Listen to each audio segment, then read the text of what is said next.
Pemirsa TV One dimanapun berada, dalam salah satu hadis Nabi Muhammad SAW disebutkan dalam kitab Sahih Muslim yang ditulis oleh Imam Muslim Ibnul Hajjaj Al-Qushairi An-Naisaburi. Diriwayatkan dari seorang sahabat Nabi bernama Abu Umamah Al-Bahili radhiyallahu anhu. Qala, dia berkata, sami'tu Rasulullah, aku mendengar dengan telingaku sendiri langsung dari mulut Rasulullah SAW yaqul, Nabi bersabda, Iqra'ul Qur'an, bacalah Al-Quran, fa innahu ya'ti yaumal qiyamah, sesungguhnya Al-Quran itu nanti akan datang pada hari kiamat, syafi'an li ashabih, memberikan syafaat. Syafaat artinya genap, sedangkan kita sendiri nanti datang sendirian, ganjil. Wal fajri wa layalin ashri wasyaf'i, genap, wal watri, ganjil. Biasanya kalau orang datang sendirian ganjil, sepi, takut, cemas, ngeri. Tapi ketika datang orang lain menemani sendiri di tengah negeri yang belum pernah dihuni, ada rasa cemas, ada rasa takut, ada rasa bingung.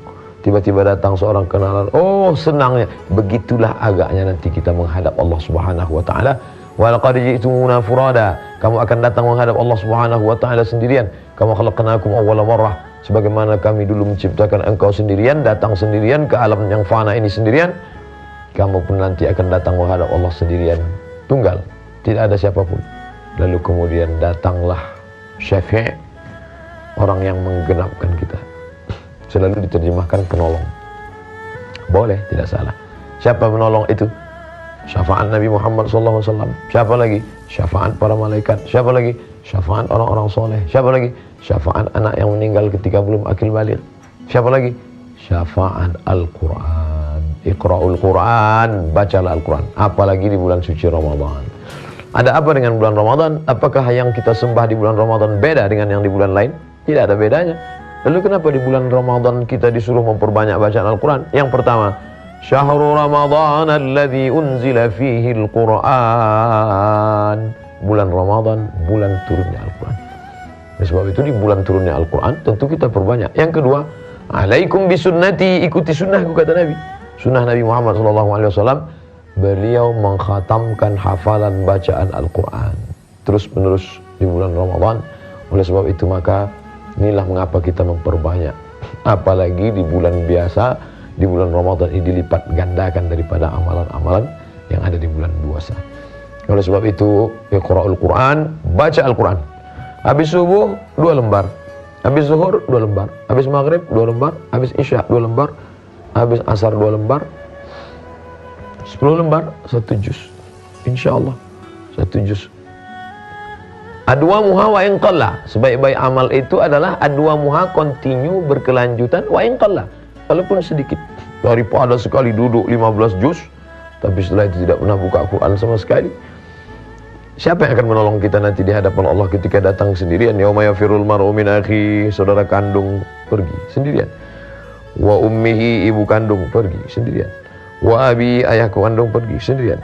Wa sahibatihi, istri suami, tidak ada yang bisa menolong. Wa bani, anak-anak yang dulu dikandung 9 bulan 10 hari, disusukan 2 tahun lamanya, meregang nyawa melahirkannya, pun tidak bisa menolong.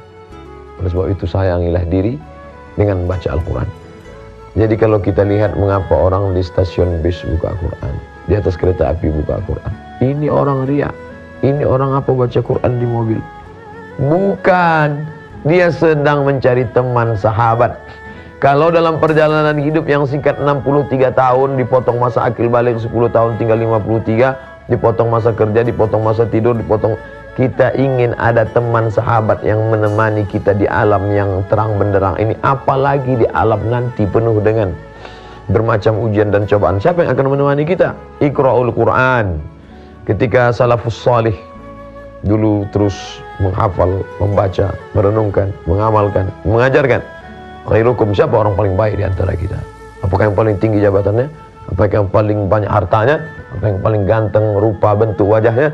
Khairukum, orang yang paling baik di antara kamu, man ta'allamal Qur'an, orang yang mengamalkan isi kandungan Al-Quran, orang yang belajar Al-Quran, orang yang memahami tajwid Al-Quran, orang yang memahami tafsir Al-Quran, wa'allamahu, tapi setelah itu dia tidak hanya untuk dirinya saja, setelah itu dia mengajarkannya. La yu'minu ahadukum, kamu tidak beriman hatta yuhibba li akhi, sampai engkau sayang kepada saudaramu, sayang kepada dirimu, ma yuhibbu li nafsi, sama seperti sayang pada diri sendiri. Setelah kita menemukan ketenangan itu datang dari Allah, letaknya di dalam hati manusia. Bagaimana mengundangnya? Dengan cara membaca Quran. Wa idza quri'al Quran, kalau dibacakan Al-Quran, fastami'u lahu, dengar baik-baik, wa ansitu, diam, la'allakum turhamun, mudah-mudahan turun rahmat. Makanya selesai baca Quran orang berdoa, Allahumma rahamna bil Quran, ya Allah rahmati kami, turunkan rahmat kasih sayangmu dengan berkah bacaan Al-Quran ini. Waj'alhu lana imaman wa nuran wa hudan wa rahmah. Jangan sekedar membaca saja, tapi kan jadikan Quran ini sebagai nur, penerang cahaya di tengah kegelapan kami. Wahudan, jadikan dia sebagai penunjuk jalan saat kami tak tahu kemana arah jalan. Warahmah, jadikan dia sebagai rahmat, turunnya kasih sayang Allah Subhanahu wa ta'ala. Dibacakan di rumah, turun rahmat di rumah. Dibacakan di ruang ICU, turun rahmat di ruang ICU. Dibacakan pada orang yang sakit, wa nunazzilu minal Qur'ani ma huwa syifa, kami turunkan Al-Quran itu sebagai syifa, penyembuh, penawar, pengobat. Wa rahmah, dan kasih sayang Allah Subhanahu wa ta'ala. Oleh sebab itu di dunia dia sebagai penenang hati, kalbu, jiwa. Di akhirat nanti pula sebagai teman, sahabat yang tak akan mungkin meninggalkan, sahabat abadi. Hari ini kawan-kawan kita banyak, kawan tertawa banyak, kawan senang banyak, kawan berduka sedikit. Berapa teman kita di FB, berapa teman kita di grup-grup, siapa yang bisa menolong kita? Oleh sebab itu tidak ada kecuali Al-Quran. Bertemanlah dengan Al-Quran di dunia, dia akan menemani nanti di alam akhirat. Mudah-mudahan bermanfaat. Jangan kemana-mana, kita lanjutkan setelah yang satu. Assalamualaikum warahmatullahi wabarakatuh. Hai sahabat religiwan semuanya, semoga usia bertambah, istiqomah juga semakin bertambah, amal bertambah, maka bertambah pula persiapan kita untuk tetap menebar kebaikan. Assalamualaikum warahmatullahi wabarakatuh.